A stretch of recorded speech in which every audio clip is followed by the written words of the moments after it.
morning, good afternoon, good evening. It is heartening to notice that a number of Zimbabweans have since come to realize that when the nation came out on the 17th of November 2017 to support the military coup, it was a big mistake, a serious national mistake. What made it such a serious mistake is that the people should have focused their attention on getting rid of the ZANU-PF dictatorship. That should have been their number one priority.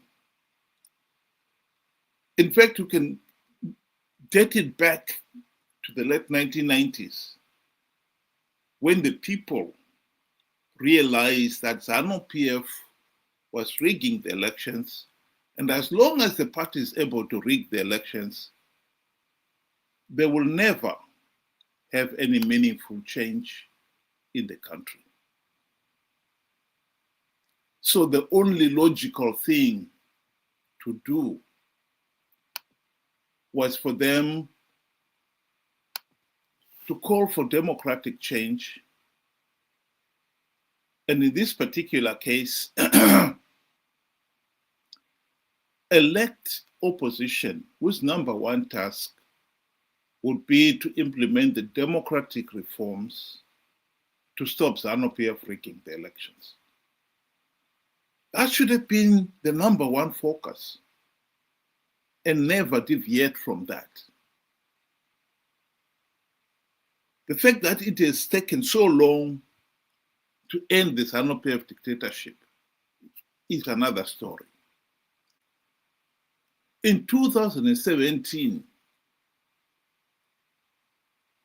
the coup, the military coup, was a factional in-house fighting in ZANU-PF. It had nothing to do with the ordinary people. People should have realized that siding with one of the two factions was not going to deliver anything as far as the people were concerned, for the simple reason that the two factions were not fighting to end the dictatorship. They were only fighting for who was to be in power. In other words, supporting the military coup on the 17th of November was a diversion. It didn't help the cause the people were fighting for, i.e. to end the dictatorship. All we succeeded in doing is removing one dictator and putting another. How anyone could mistake that for removing the dictatorship itself was the big mistake. So yes, it was a serious mistake. But when you start getting the likes of Nelson Chamisa and his opposition friends taking up that call and say, oh, we made a serious national mistake, one has got to ask the seriousness and the authenticity of people like Chamisa then. Because they knew what they were doing. This was not a mistake at all. They are the ones who encouraged people to come out in support of the coup because they believed that at the end of the day, the coup leaders would form a new GNU, and that's all they care about. They wanted a new GNU so that they could carry on from what they had during the 2008 to 2013 GNU.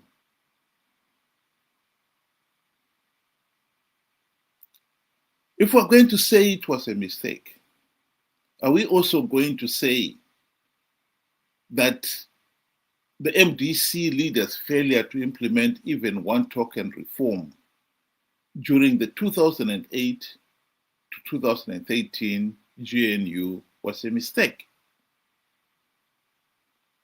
Because they failed. That is the reality. They had 5 years to implement reforms. They failed to implement even one token reform. Not only that,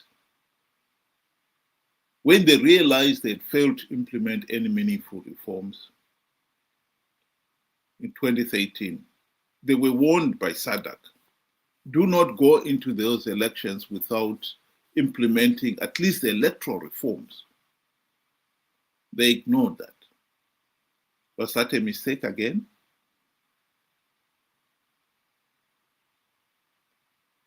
Ever since the GNU debacle, the MDC leaders have known that participating in these flawed elections would only give ZANU-PF legitimacy.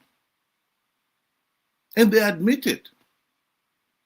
Here is a quotation I've often used from David Coulthard's book, in which he admitted that the election process in 2013 was so flawed, so illegal,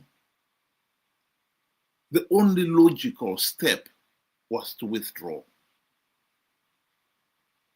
But he goes on to explain why he and his counterparts in MDC, he was in MDC Ngube, and his counterparts in MDC-T, Changirai, did not withdraw. They did not trust the other side to do the same. And so they each participated because they wanted the few gravy train seats that they knew ZANU-PF was giving away to entice the opposition to participate. Was that a mistake? Of course not. These are all calculated, deliberate, treasonous acts of betrayal.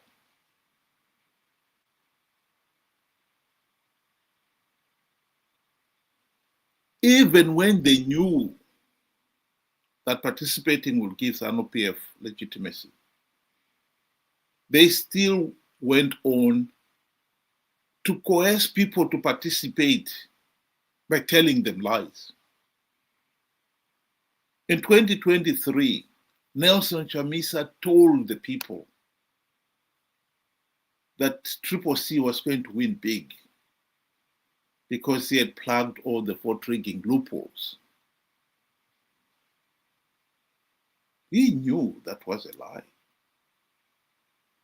Makorokoto Zimbabwe nokuti hakuna munhu anomira kana denga raronga plan denga harifoiri plan yaMwari haifoiri ini ndatanga kugadzira cabinet. There is no way we are not going to form a new cabinet. There is no way we are not going to have a celebration. There is no way we are not going to have an inauguration. Let's start preparing for our inauguration. Let's start preparing for our celebration. That was the truth. He was lying. He knew he had not plugged any vote rigging loopholes. He knew that the voters' roll was in shambles, as Tim Pachedu had revealed. He still went ahead and he conned people to participate out of greed. One of the interesting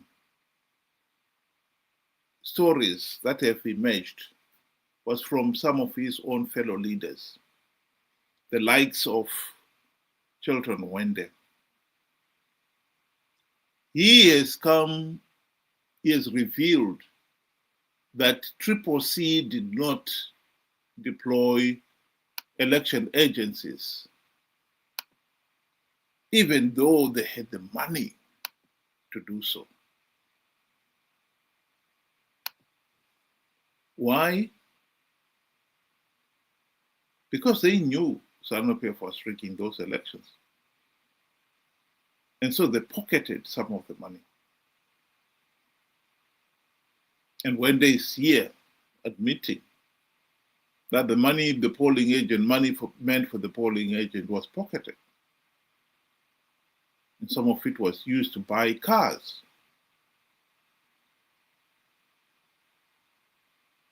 he is only telling something that we already knew, that C MDC leaders have been participating in these flawed elections out of greed. That is the reality that some people have refused to accept. And it's most unfortunate that they have refused to accept it, because it doesn't change the reality. And this is the tragedy in this case.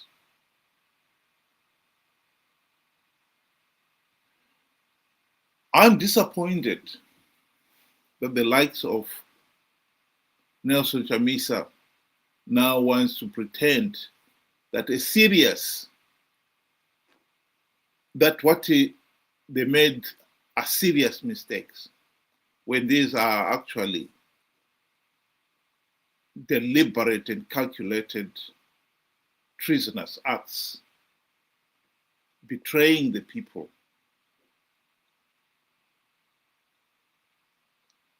For somebody like Chamisa, who is in the habit of quoting the Bible, he of all people should know that there are some mistakes, as Samuel, the prophet Samuel would put it, that cannot be undone. The tragedy with Zimbabwe is some of our leaders have made so many of these treasonous acts. It really is unforgivable to pretend these are just mistakes. Here is the prophet Samuel reminding us of that very fact.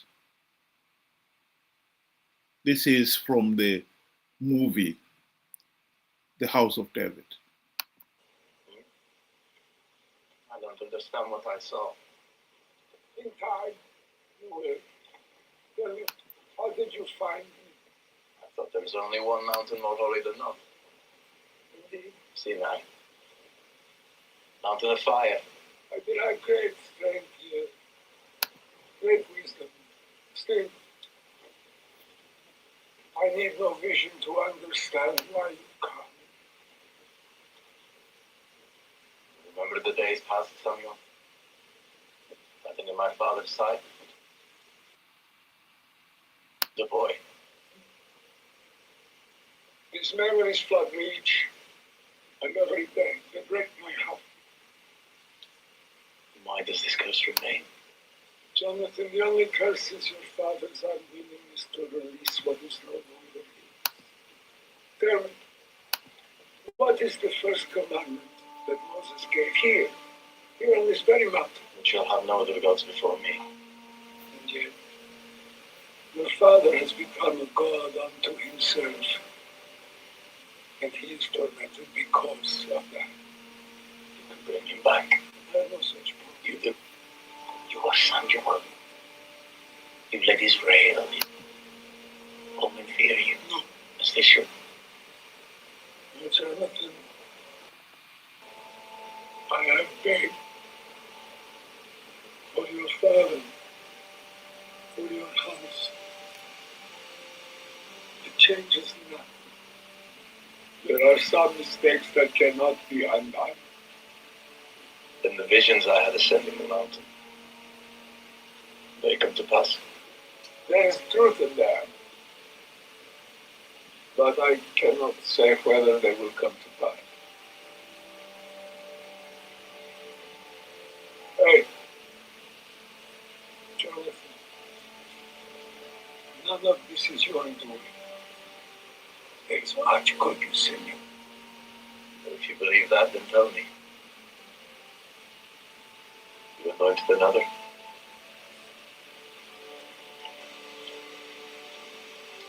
¿Cómo estás? Who do you serve? God. Above all. Indeed I have. As king? A king whose reign will know no end.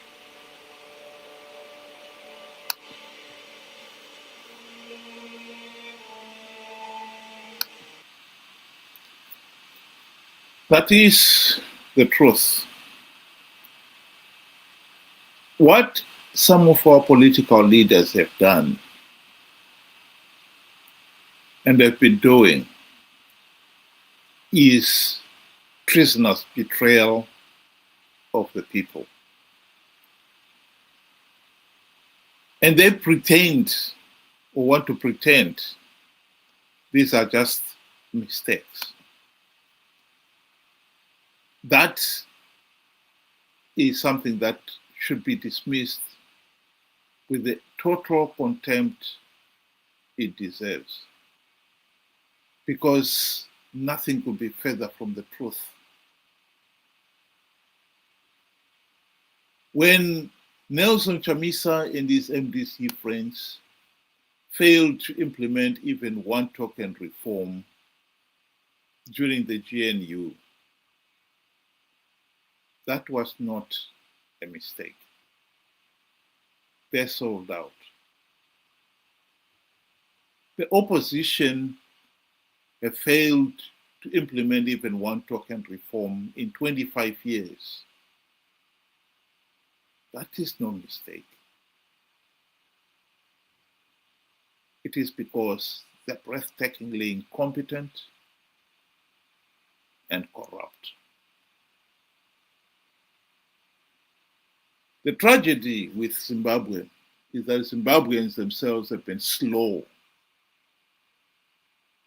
to realize it. 25 years and not even one token reform to show for their time in office is a long time. Why have the people failed to come up and realize that the opposition is there selling out? The people of Zimbabwe have to wake up to the reality that they have corrupt and incompetent leaders. It is interesting, actually, that one of the cartoonists has produced the cartoon of the opposition, of the ordinary people celebrating 17th of November 2017. Happy National Zungu Day.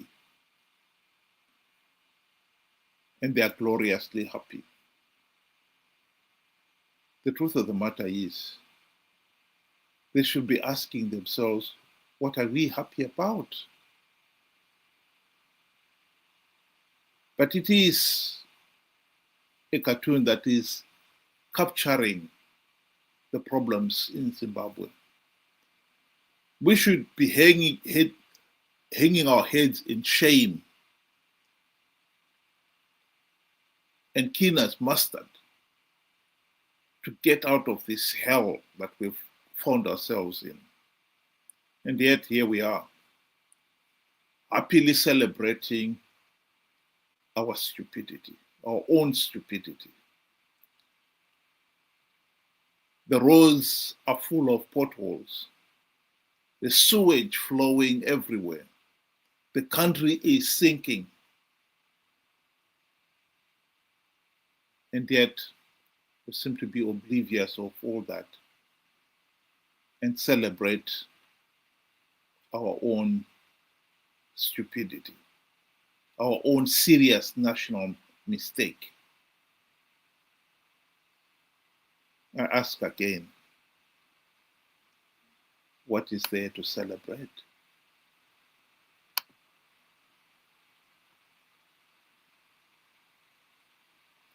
Have a good day.